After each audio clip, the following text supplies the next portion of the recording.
శ్రోతలకు కథాలహరికి స్వాగతం. ఈరోజు మీ ముందుకు తీసుకురాబోయే కథ పంచతంత్రంలో మిత్రభేదంలోనిది. అనగనగా ఓ సముద్రం. ఆ సముద్రం ఒడ్డున ఓ చెట్టుంది. ఆ చెట్టు మీద తీతువుల పక్షి జంట కాపురం ఉండేవి.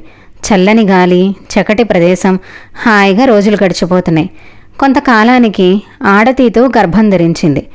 ఆడతీతువు కోరికలు తీర్చాలని మగతీతువు ఆడతీతువుతో ఇలా అంది. నీకేం కావాలో చెప్పు, నా శక్తి మేరకు తీర్చే ప్రయత్నం చేస్తాను అని అడిగింది. నువ్వు అడుగుతున్నావు కాబట్టి చెప్తున్నాను. ఇక్కడి నుంచి మనం ఎంత తొందరగా కాపురం తీసేస్తే అంత మంచిదంది ఆడతీతువు. ఆశ్చర్యపోయింది మగతీతువు. ఎందుకు ఇక్కడి నుంచి వెళ్ళిపోవడం అని అడిగితే, ఎందుకంటే అమావాస్యకి పౌర్ణమికి సముద్రానికి ఆటుపోట్లు ఎక్కువ అవుతాయి. పెద్ద పెద్ద అలలతో ఎగిసిపడుతోంది సముద్రం. రేపో మాపో గుడ్లు పెడతాను. అంతెత్తున విరిగి పడుతున్న అలలకి గూట్లో గుడ్లు కొట్టుకుపోతాయని నాకు భయంగా ఉంది అంది భార్య. భార్య భయానికి పగలబడి నవ్వింది మగతీతువు. నీకా భయం అక్కర్లేదు. మన గుడ్లేవి కొట్టుకుపోవు. సముద్రుడు అంత పని చేయడు. సముద్రుడికి గరుత్మంతుడు అంటే భయం. గరుత్మంతుడు మన రాజు. మన రాజు మనకు అండగా ఉన్నంతకాలం మనకి భయం ఎందుకు అని అడిగింది మగతీతువు. ఆ మాటలు ఆడతీతువుకి నచ్చలేదు. ఈయనెప్పుడు ఇంతే, ఏది చెప్పినా వాళ్ళున్నారు వీళ్ళున్నారు భయపడొద్దంటాడు. భారం ఎవరి మీద వేసి కూర్చుంటాడు అని అనుకుంది ఆడతీతువు. ప్రమాదం వస్తున్నప్పుడు తప్పించుకోకుండా కూర్చుంటే ఎవరు కాపాడతారు ఆలోచిస్తూ ఊరుకుంది ఆడతీతువు. ఆడతీతువుకి కోపం వచ్చిందని తెలుసుకుని, నువ్వు అనవసరంగా భయపడుతున్నావు. సముద్రం పొంగదు, పొంగినా చిలియల కట్ట దాటదు, దాటినా మన చెట్టు వరకు అలలు రావు, వచ్చినా మన గుడ్లను తీసుకుపోవు అంది మగతీతువు. భర్తను మార్చలేననుకుంది ఆడపక్షి. కొన్నాళ్లు గడిచాయి. ఆడతీతువు గుడ్లు పెట్టింది. అది భయపడినట్టుగానే ఓ పున్నమి వేళ సముద్రానికి ఆటుపోట్లు ఎక్కువ. అలలు అంతెత్తున ఎగిసిపడ్డాయి. చెట్టెంతుందో అంత మేరకు అలలు వచ్చి పడ్డాయి.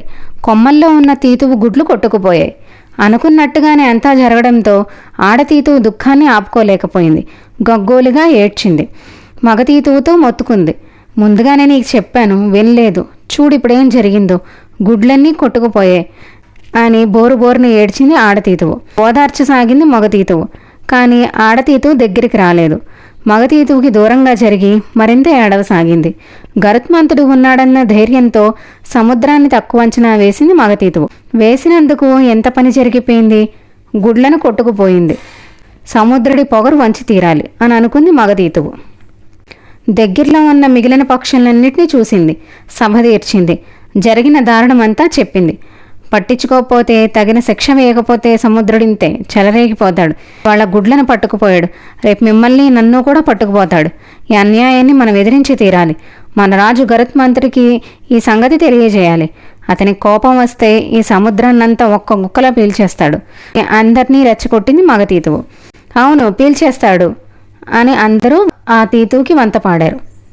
అందుకని మనందరం గరుత్మంతుని గురించి ప్రార్థిద్దాం. ఇక్కడికి రావాలి, ఈ సముద్రుడి పొగరు అణచాలి. అవును, అణచాలి అని పక్షులన్నీ గరుత్మంతుని గురించి ప్రార్థించసాగాయి. ఆహారం తీసుకోలేదు, నీరు ముట్టలేదు. కొమ్మల మీద కొలువు తీరి ఏకాగ్రంగా గరుత్మంతుణ్ణి పదే పదే స్మరించసాగాయి. ఇక గరుత్మంతునికి తప్పక ప్రత్యక్షమయ్యాడు. ఏం కావాలి అని అడిగాడు. పక్షులన్నీ మగతీతువుకి జరిగిన నష్టాన్ని వివరించాయి. కూడబలుక్కుని కష్టాన్నంతా చెప్పి కన్నీళ్లు పెట్టుకున్నాయి. ఈ సముద్రుడు చేసిన ఘోరం అంతా ఇంత కాదు అన్నాయి. మహారాజా, మీరు బుద్ధి చెప్పాల్సిందే, లేకపోతే ఈ సముద్రుడు మిమ్మల్ని బతకనివ్వడు. కోపాన్ని తెప్పించే గరుత్మంతుడికి. గరుత్మంతుడికి ఆగకుండా సముద్రుడా అని పెనకేక వేశాడు.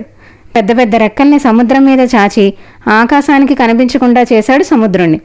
నోరు తెరిచాడు అతన్ని గుక్కెడ పట్టడానికి. సముద్రుడు వణికిపోయాడు. గరుత్మంతుడు ఎందుకు ఇలా ప్రవర్తిస్తున్నది సముద్రుడికి తెలుసు.